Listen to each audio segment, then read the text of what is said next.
The story everyone is talking about in the US today, and we have the latest updates right here. Welcome to USA News. If you don't want to miss what happens next, subscribe now. Here is what we know so far. Italian socialite sentenced after deadly revenge over stolen handbag. What would you do if someone stole your bag? Most people would call the police. But prosecutors say one Italian socialite took matters into her own hands, and the result ended in tragedy. A wealthy beach resort entrepreneur has now been sentenced to 18 years in prison after surveillance cameras captured a shocking scene that stunned Italy and sparked international debate.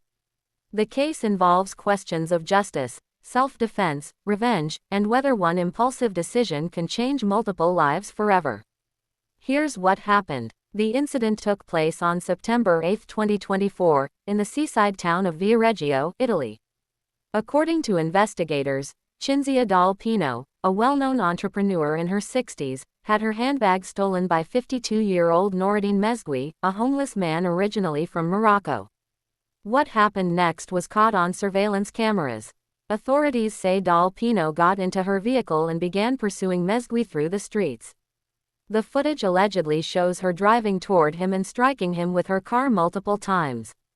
Prosecutors argued that the collision was not an accident, describing the actions as deliberate and fueled by revenge. After the incident, Dal Pino reportedly recovered her handbag and left the scene. Mezgui later died from his injuries.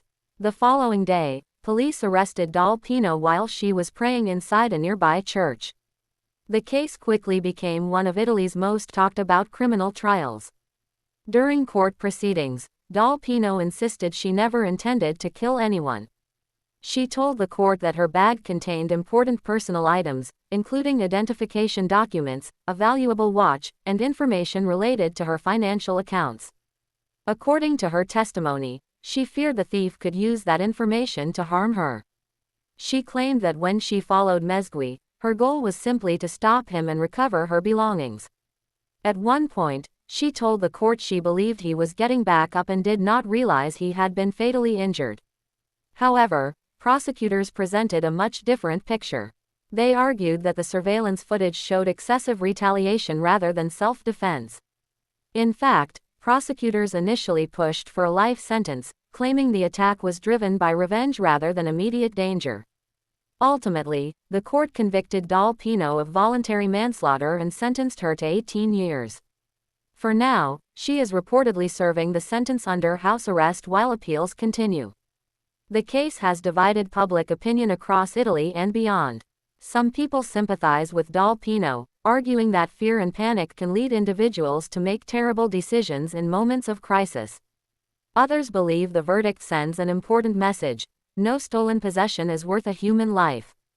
On social media, many users pointed to the surveillance footage as a crucial piece of evidence, arguing that personal justice can never replace the legal system. Meanwhile, supporters of Mezgui's family say the conviction represents accountability and long overdue justice. One of the family's attorneys reportedly described the verdict as the decision they had been waiting for. At the center of this case are two lives that can never return to what they once were.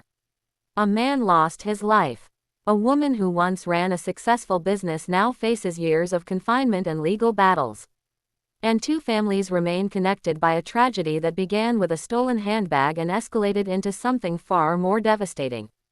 Reports indicate that a restorative justice process has begun, potentially opening the door to future discussions between the parties involved.